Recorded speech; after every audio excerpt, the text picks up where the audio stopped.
Saatnya kita ikuti Market Corner bersama Tommy Arno, praktisi bisnis online. 98.5 FM Up Radio The Winning Station. Selamat pagi. Assalamualaikum warahmatullahi wabarakatuh. Apa kabar Apmenia, apa kabar juga Semarang, dan apa kabar Indonesia? Kembali lagi di awal pekan yang luar biasa. Setelah Jateng di rumah saja 2 hari berturut-turut ya, dari tanggal 7 sampai dengan dari tanggal 6 sampai dengan tanggal 7. Kebalik ya. Hari ini kembali lagi saya Santi Rosalia bersama Anda tentu saja di Market Corner yang hadir bersama dengan Coach Tommy. Langsung kita sapa beliau. Selamat pagi dan Assalamualaikum Coach, apa kabar? Waalaikumsalam warahmatullahi wabarakatuh. Kabarnya asik-asik aja nih. Asik ya. Iya, 2 hari di rumah aja emang karena hujan ya Coach. Kudus sama ya, merata kayaknya di mana-mana.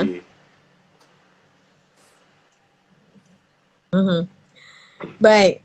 Hari ini kita sudah memasangkan satu tema ini dari tim redaksi, konsep personalized marketing. Nah, ini memasarkan produk di sebuah perusahaan memang tidak mudah ya. Apakah itu perusahaan sendiri atau perusahaan orang lain, atau juga bisnis yang kita sedang tekunin. Nah, ini harus paham betul yang namanya strategi pemasaran ya Mas Tom ya. Beberapa waktu kemarin memang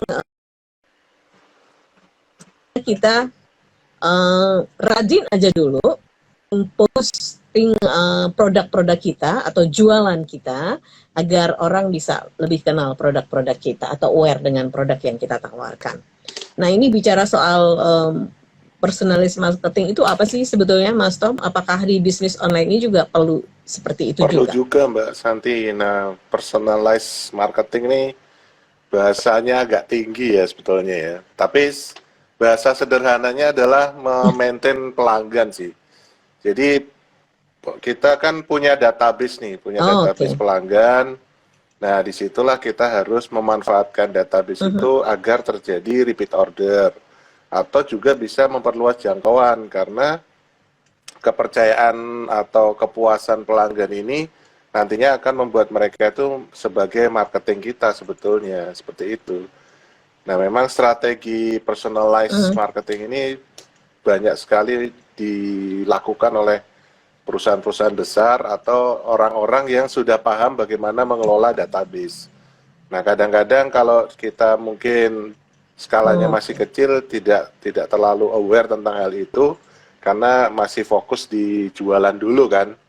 Nah, tetapi ke depannya nanti memang harus di maintain juga pelanggan-pelanggan kita, termasuk reseller, agen, distributor itu sebenarnya pelanggan juga.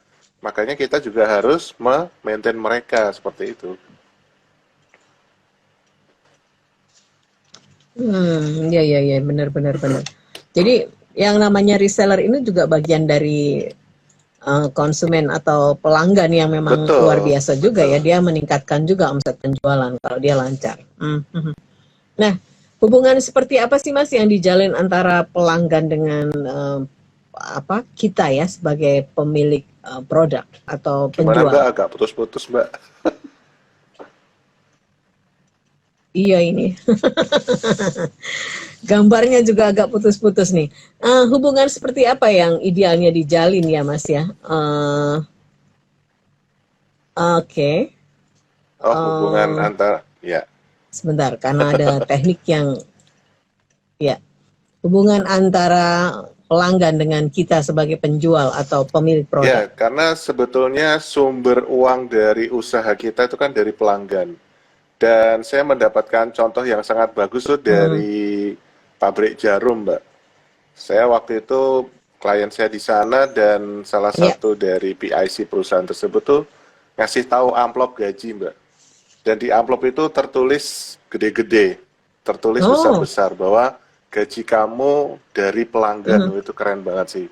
Sehingga memang kita harus harus memaintain pelanggan. Nah, kalau di corporate biasanya ada yang dinamakan retention. Nah, itu sama aja sih. Itu sama dengan memaintain pelanggan. Nah, Kalau di kami itu terkenal dengan jurus cecep, Mbak. Jurus cecep itu, Apa itu? C-nya itu communicating. Jadi kita menyapa pelanggan kita. Kita sapa aja basa-basi, tanya kabar.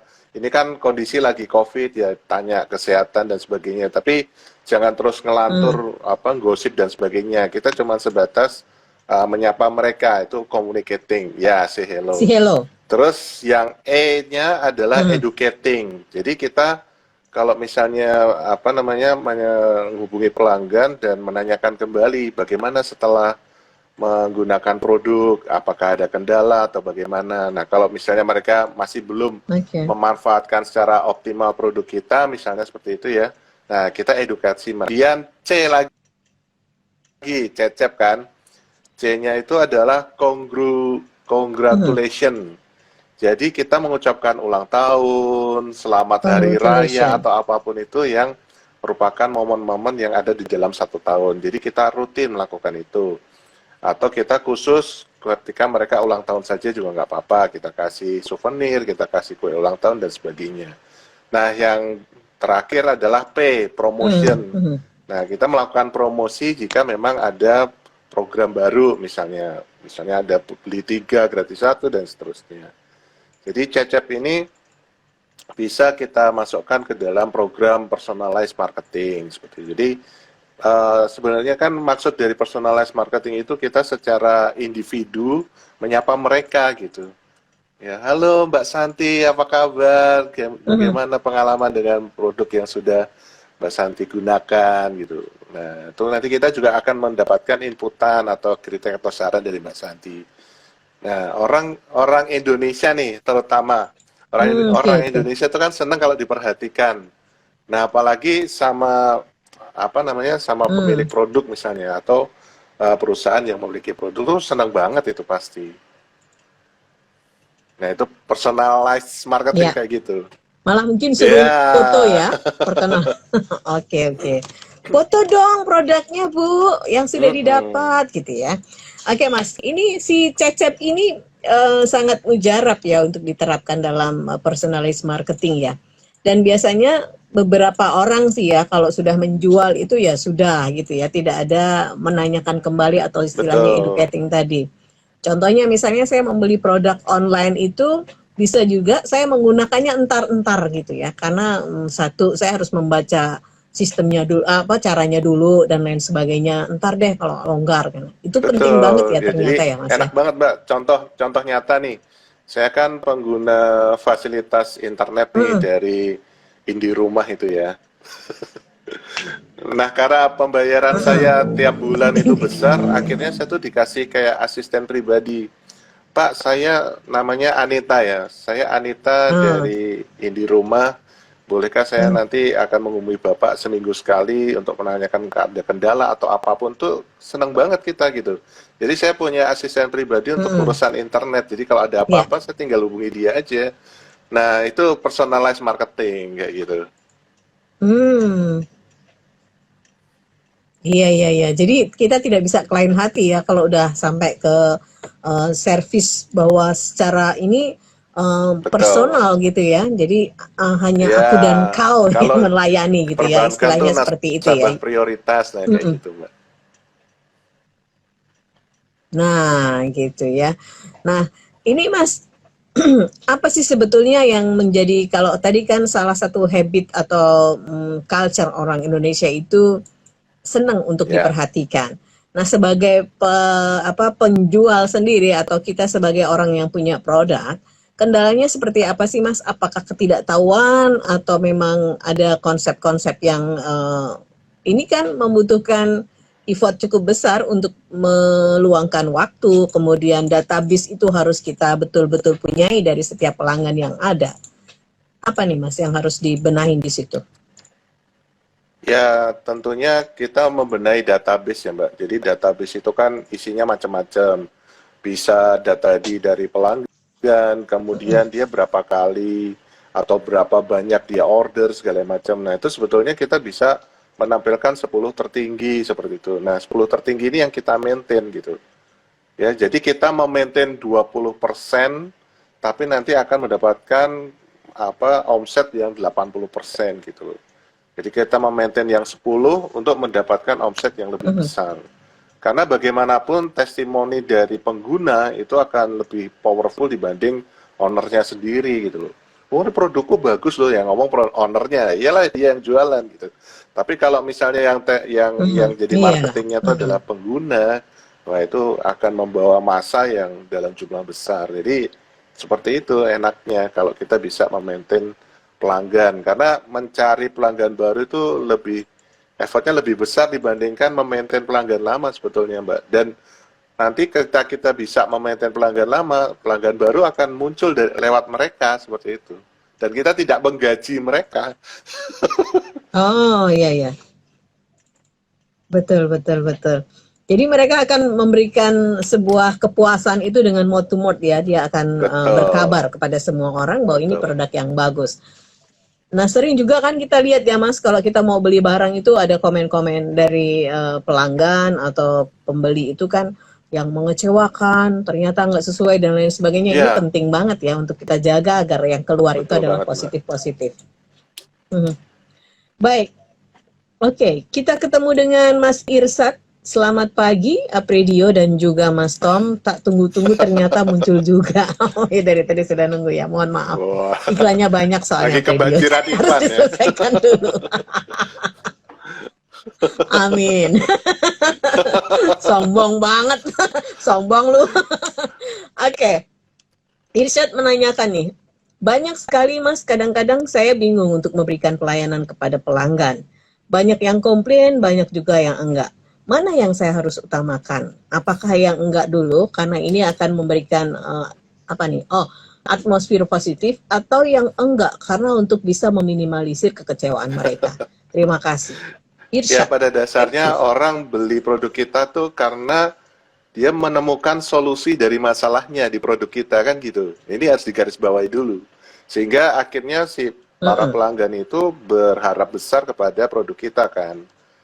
Nah, ketika ada komplain ya ini dulu yang harus di handle ya. Karena komplain itu sebetulnya rasa cinta sebetulnya, karena dia berharap solusinya selesai dengan produk kita, tetapi ternyata kok begini ya.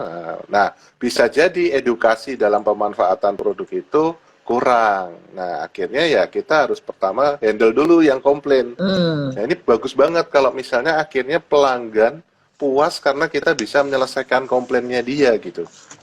Wah, itu keren banget. Itu nanti akan menjadi pelanggan yang sangat loyal. Dan dia akan mati-matian belain produk kita. Bahkan mungkin akan membawa orang yang lebih banyak lagi gitu. Ini keren nih, beli di sini aja. Aku itu bisa terselesaikan dengan produknya. Bahkan ketika aku komplain pun dilayani dengan baik. Dan solusi juga dapat gitu. Nah, akhirnya kan dia mendapatkan dua keuntungan seperti itu kan. Nah, akhirnya dia akan merekomendasi Mbak dari komplain yang bisa kita handle dengan baik, kita justru akan kebanjiran pelanggan lagi gitu. Iya. Gitu. Jadi komplain dulu baru yang biasa-biasa aja.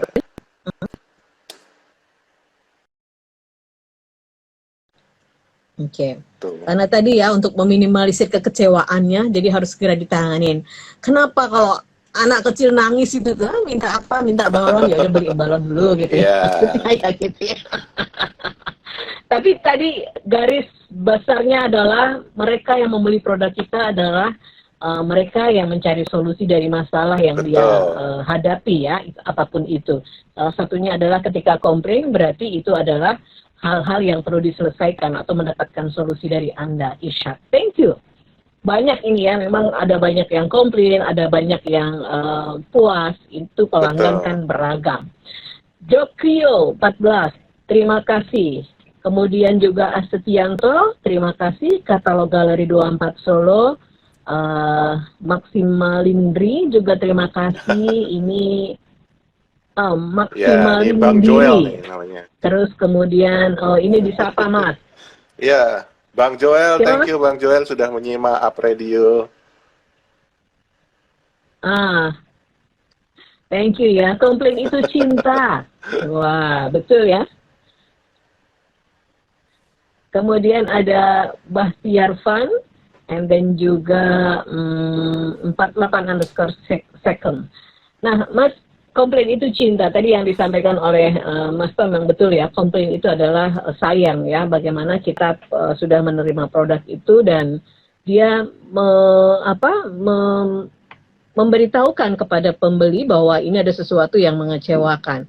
Boro-boro nggak langsung ke lain tempat ya Mas, masih ada sesuatu yang pengen dia cari solusinya. Betul sekali. Positifnya di situ ya. Oke. Irsyad ngirim lagi nih Mas. Berarti kalau begitu saya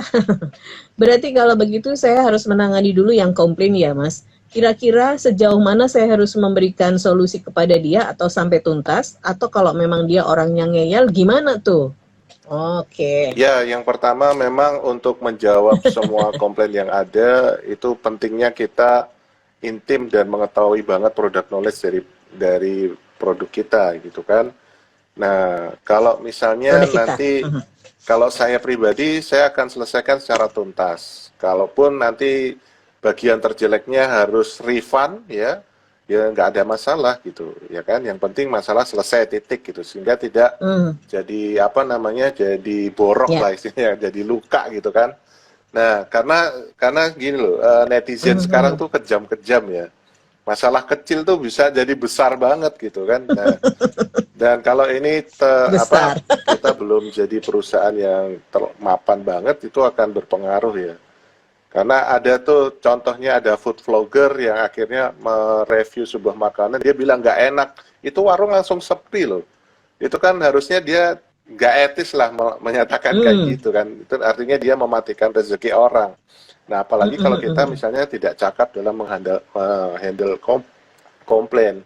Ya, komplain itu harus tuntas, apapun itu penyelesaiannya. Jadi bisa win-win solution, bisa juga kita yang ngalah. Oke Pak atau Bu, ya mohon maaf memang ini terjadi kerobohan atau kesalahan di pihak kami, dan untuk supaya ini apa yang harus saya lakukan agar Bapak dan Ibu bisa kembali senang dengan produk kami. Nah, gitu aja.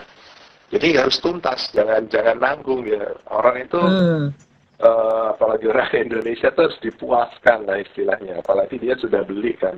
Karena effort untuk membeli pun ya siapa tahu dia lagi pinjam duit temannya atau orang tuanya untuk beli produk kita, siapa tahu kan ketika tidak sesuai ekspektasi akhirnya dia teriak gitu. Aku udah ngutang. Nah, itu kecewa banget gitu. Jadi apapun nanti hasil akhirnya, kita lebih banyak mendengarkan lah. Kalau misalnya kita menghadapi komplain tuh lebih banyak mendengarkan. Jadi jangan dipotong. Orang jadi ngeyel tuh karena kita biasanya memotong, ya kan? Jadi kita jangan kita dengerin aja lah dulu curhatannya kayak gimana. Nah, dari ketika dia meluluh lantakkan semua isi perasaannya itu kan kita jadi, oh ternyata aku harus begini. Nah, itu biasanya akan ketemu seperti itu. Ya sudah.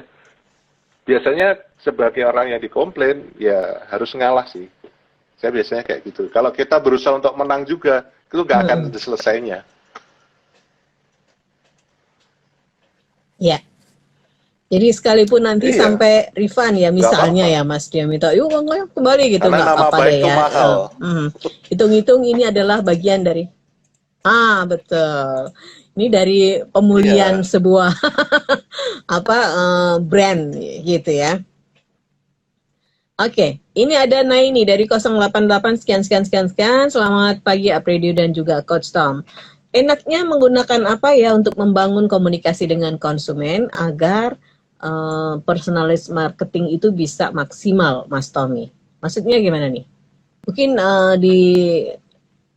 di tempat yang kadang-kadang ada ya di Facebook itu kan membuka untuk layanan komunikasi atau menggunakan WA gitu atau gimana nih mungkin ya. Tapi dia tidak tahu, sih tanya bisa aja menggunakan sih. WA kayak gitu kan. Karena kebanyakan dari kita kan menggunakan WA. Jadi memang harus kita data dulu pelanggan-pelanggan kita yang mau kita sapa. Ini berpotensi nih untuk membeli lebih banyak. Nah, utamakan pelanggan-pelanggan itu gitu. Nah, jadi ya kita sapa seminggu sekali atau sebulan sekali, nggak ada masalah gitu. Ya itu tadi, cecep itu tadi, communicating, kemudian educating, congratulating, dan Kalau memang kita ada lagi ada Release program stage. khusus ya promotion. Kalau nggak ada ya nggak apa-apa sih kayak gitu. Tapi yang penting adalah yang 3 di depan itu communicating. Ada E yang kedua ya. E kedua itu evaluation. Evaluasi itu kita meminta kritik dan saran. Bapak Ibu nih kira-kira dari produk saya yang sudah seperti ini ada yang perlu ditingkatkan nggak seperti itu. Atau kita bisa juga meminta pendapat mereka bagaimana tentang pelayanannya, bagaimana tentang kemasannya, apapun itu. Karena bagaimanapun juga pendapat orang lain itu kan bisa lebih objektif gitu loh.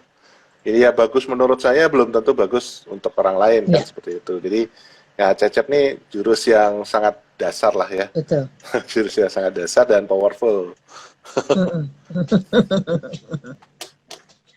Oke, gitu ya Nen ya. Jadi bisa menggunakan WhatsApp. Jadi database tadi salah satunya adalah nomor kontak sehingga Anda untuk bisa gampang menghubungi atau maintenance pelanggan Anda. Menjalin komunikasinya juga akan lebih enak. Nah Mas, kalau educating sebaiknya begitu barang diterima ya atau dikirim ya. Beberapa waktu kemudian kita menjalin hubungan kan kita tahu ya sampai di mana barang itu di Betul. di paketannya gitu ya. Baik, ini ada Siti. Selamat siang Apredio dan juga selamat siang marketing online. Marketing online ya. Ya nggak apa-apa. Namanya Mas Tommy ya. Ini guru marketing online Mbak Siti. Saya ingin bertanya simple aja. Apakah cara jualan di online juga sama cara jualan di offline? Kemudian kalau saya ini masih sangat belum maksimal di sosial media, apakah saya perlu belajar lagi atau seperti apa ya Mas? Atau saya meng-hire orang? Kebetulan saya sudah di kena PHK di pandemi ini dan saya ada modal sih. Cuman saya masih takut untuk berbisnis. Kira-kira apa yang harus saya lakukan? Ya, Terima sama kasih Mbak Siti. Saya juga kena PHK. Jadi gini Mbak Siti, yang penting pertama yang harus kita miliki adalah skill jualan dulu ya. Kita harus berani step by step lah. Kecuali memang kita sudah punya kemampuan lebih ya, jadi nggak apa-apa kita bisa investasikan dana kita untuk hal-hal yang lain. Tapi kalau misalnya kita emang benar-benar baru pemula, skill jualan dulu, jadi belajar skill jualan dulu untuk memasarkan produk yang kita miliki, seperti itu. Habis itu baru bertahap, seperti itu, bertahap naik ya. Nanti baru hire SDM. Jangan sampai nanti kita nggak tahu apa-apa, tiba-tiba sudah hire karyawan. Nah, kita mau ngajarin karyawan apa? Mau ngasih tahu karyawan apa? Seperti itu kan nanti malah jadi bumerang. Karena karyawan di era milenial ya sebutannya. Generasi X dan Z ini aneh-aneh gitu loh. Itu aneh-aneh. Jadi harus benar-benar kita menguasai dulu apa yang akan kita lakukan. Jadi ketika emang kita nanti akhirnya memilih jadi produsen ya benar-benar cara produksi dan sebagainya harus benar dulu, baru nanti jualannya seperti itu. Jadi untuk pertama saran saya sih skill jualan dulu, baru nanti bertingkat skill desainnya, kemasannya dan sebagainya seperti itu. Ya, ini Mbak Siti soalnya punya pesangon tadi mungkin ya Mas ya, agak bingung sih. Ini ya mau untuk modal seperti Mbak apa? Siti gitu. Nah mungkin Mbak Siti bisa cari-cari mentor atau diskusi lah sama teman-teman, pasti ada lah teman-temannya yang sudah punya usaha. Nah, coba diskusi dulu bagaimana ya kalau misalnya saya pengen jualan juga. Terus tadi apakah jualan offline sama dengan jualan online? Sebetulnya prinsipnya sama, hanya medianya yang berbeda gitu loh. Kalau offline mungkin akan banyak investnya di aset. Nah, kalau online juga ada asetnya, tapi asetnya itu berupa sosial media, bisa berupa marketplace, bisa berupa website gitu. Jadi lebih murah dibandingkan kalau aset fisik bangunan seperti itu. Gitu Mbak Siti. Iya. Asetnya kalau yang offline itu lebih banyak di bangunannya ya, dan itu mengeluarkan banyak biaya secara finansial uang ya. Tetapi kalau yang offline ini membangun personality itu tadi ya. Dan ini sebetulnya jauh lebih mahal, Mas, Betul. daripada sekedar Dan uang ya. kalau misalnya bingung nih, Gaya banget nih. sekarang banyak sekali perusahaan-perusahaan yang bisa maklun kok, Mbak. Jadi maklun gamis, maklun jilbab, maklun kosmetik. Nah, itu jauh lebih murah sih. Jadi kita cuman mikirin mau bikin apa, nanti pabriknya yang produksi. Terus, nah kita akhirnya bisa lebih fokus ke marketingnya seperti itu, karena produksi sudah ada pabrik, kita tinggal aku pengen bikin sabun kayak gini nih, komposisinya kayak gini. Nah biasanya sih perusahaan maklun sabun itu dia akan nanya, kamu pengen kayak merek apa gitu, mereka sudah tahu tuh. Nah kita tinggal ngedesain kemasan, nanti mereka akan urus produksi, bahkan ada yang satu paketnya itu sudah sampai ke BP POM juga. Jadi kita enak, nggak usah mikir ke sana-sana. Kita nyiapin diri dengan skill jualan, bisa seperti itu. Iya. Iya, dan mau dikasih judul apa atau brand apa itu ya tadi ya, karena maklun ya Mas ya. Oke, terima kasih Maksimalin Diri yang sudah, makasih juga sudah disapa. Arif 2001, terima kasih juga Faila_Sufa dan Anissa Isa Ihsan yang sudah bergabung. Oke, Mas Ram, thank you buat Irsad, Siti, dan juga Naini. Kita akan kasih statement terakhir di perbincangan kita hari ini, Market Corner, yang mengambil tema konsep personalized marketing untuk bisnis online. Ya, konsep personalized marketing ini cukup penting juga ya, dan cukup bagus untuk pengembangan usaha kita. Nah, tetapi untuk bisa melaksanakan konsep personalized marketing ini, kita butuh database. Nah, database-nya seperti apa? Tentunya database pelanggan-pelanggan kita yang bisa ukurannya nanti bisa ditentukan sendiri ya, karena kan produknya kan bisa macam-macam. Apakah beliau yang order lebih banyak, apakah beliau yang repeat ordernya juga sering, seperti itu. Nah, silahkan terus disapa. Kalau di perusahaan-perusahaan itu namanya retention, jadi kita memaintain. Nah, gunakan jurus cecep tadi ya. Cecep tuh communicating, kita telepon mereka 1-2 menit, nanya kabar dan sebagainya. Kemudian ada educating, kemudian ada CEC, congratulating, kita ucapkan selamat ulang tahun, selamat hari raya dan sebagainya. Kemudian ada evaluating, ya, kita minta kritik dan saran mereka. Dan kalau misalnya kita ada produk baru atau program baru, kita bisa melakukan promotion ke mereka, seperti itu. Jadi intinya adalah untuk menjalankan personalized marketing, kita butuh database. Dan itu akan sangat powerful sekali. Dan tidak hanya dilakukan ke pelanggan ya, tapi lakukanlah juga ke reseller, ke agen kita, ke distributor kita yang berprestasi. Oke. Baik, terima kasih Coach. Waktunya 30 menit sangat singkat, tetapi cukup padat. Dan ada cecep ini yang bisa diterapkan untuk konsep personalized marketing di bisnis apapun, terutama di bisnis online ya, yang sekarang kita sedang geluti saat ini. Thank you. Kita ketemu lagi pekan depan dengan tema-tema yang lebih menantang lagi dan terus memberikan insight untuk kita semua. Thank you Coach, dan kita ketemu lagi, jaga kesehatan. Wassalamualaikum warahmatullahi wabarakatuh. Disiarkan langsung dari Menara Universitas PGRI. Up Radio.